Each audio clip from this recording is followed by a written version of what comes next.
ಆತ್ಮೀಯ H16 news ವೀಕ್ಷಕರೇ, ನಾನು ನಿಮ್ಮವ ಆಯುಧ ಮಲ್ಲಪ್ಪ ಚೋತವಾರ. MSMEಗಳ ಕುರಿತಾಗಿ ಅದು ಕಾಶಿಯಾ ಅಮೃತ ಮಹೋತ್ಸವ ಸಂದರ್ಭದಲ್ಲೇ ಮುಖ್ಯಮಂತ್ರಿಗಳು ಒಂದಿಷ್ಟು ಮಾತಾಡಿದಾರೆ.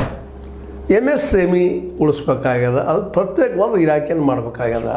ಇದು ಇವತ್ತು ಕಾಮರ್ಷಿಯಲ್ ಅಥವಾ ಕಾಮರ್ಸ್ ಇಂಡಸ್ಟ್ರಿ ಇದರಲ್ಲಿ ಸಿಕ್ಕೊಂಡು ಇದಕ್ಕೆ ಅಂಥ ಮಹತ್ವದ ಒಂದು ಏನಪ್ಪ ಅಂದ್ರೆ ಸ್ಥಾನ ಸಿಗ್ತಾಯಿಲ್ಲ.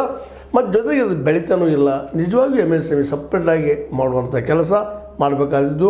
ಯಾಕಂತಂದ್ರೆ ಇದರಲ್ಲೇ ಏನಿಲ್ಲ ಅಂದರೂ ಸಹಿತ 17.48 ಲಕ್ಷ ಅಥವಾ 20 ಲಕ್ಷ ಎಡಬಲ ಸೂಕ್ಷ್ಮ, ಸಣ್ಣ, ಅತಿ ಸಣ್ಣ, ಮಧ್ಯಮ ಗಾತ್ರದ ಉದ್ಯಮಗಳಿದ್ದಾವೆ ಇಲ್ಲ ಅಂತ ಹೇಳ್ತಾ ಇದ್ದಾರೆ. ಅದ್ರ ಜೊತೆಗೆ ಎಲ್ಲ ಏನಪ್ಪ ಅಂತಂದ್ರೆ ಇನ್ನೊಂದು ಮಾತು ಹೇಳೋದಪ್ಪ, ಮಧ್ಯಮ ಗಾತ್ರದ 2940 ಇದ್ದಾರೆ. 17.9 ಲಕ್ಷ ಅತಿ ಸಣ್ಣ ಉದ್ಯಮಗಳಿದಾವೆ. 35,906 ಸಣ್ಣ ಉದ್ಯಮಗಳಿದ್ದಾವೆ. ಈ ಉದ್ಯಮಿಗಳು ಇಲ್ಲಿಯ ಹೆಚ್ಚು ಕಡಿಮೆ 1.85 crore 1,85,00,000 ಉದ್ಯೋಗ ಸೃಷ್ಟಿ ಮಾಡ್ತವೆ ಅಂತ ಹೇಳ್ತಾ ಇದ್ದಾರೆ ನಮ್ಮ ಸಿದ್ದರಾಮಯ್ಯ. ಇವರ ಬಗ್ಗೆ ನಾವು ನಿಜವಾಗಿ ಕಾಳಜಿ ವಹಿಸ್ಬೇಕಾಗ್ಯದ ಅಂತೇಳಿ. ಯಾಕಂದ್ರೆ ನಿಜವಾಗಿ ಇವತ್ತು ಕೃಷಿ ನಂತರ ದೊಡ್ಡ ಉದ್ಯಮಗಳನ್ನು ಸೃಷ್ಟಿ ಮಾಡೋದು, ಉದ್ಯೋಗ ಸೃಷ್ಟಿ ಮಾಡೋದು ಯಾವುದಿದ್ರೆ ಅದು MSME. ಆದರೆ ಈಗ ಏನು ನಮ್ಮ ಮೋದಿಯವ್ರ ಸರ್ಕಾರ ಬಂತು, ಅದಕ್ಕೆ ಪೂರ್ವದಲ್ಲಿ ಭಾಳ ದೊಡ್ಡದಿರಲಿಲ್ಲ. ಬಟ್ ಆದರೂ something is better than nothing ಅಂತ, ಏನೂ ಇಲ್ಲ ಅನ್ನೋದು ಏನೋ ಅಂದಿದ್ದಾರೆ. ಆ ಸಮಾಧಾನ ಇತ್ತು.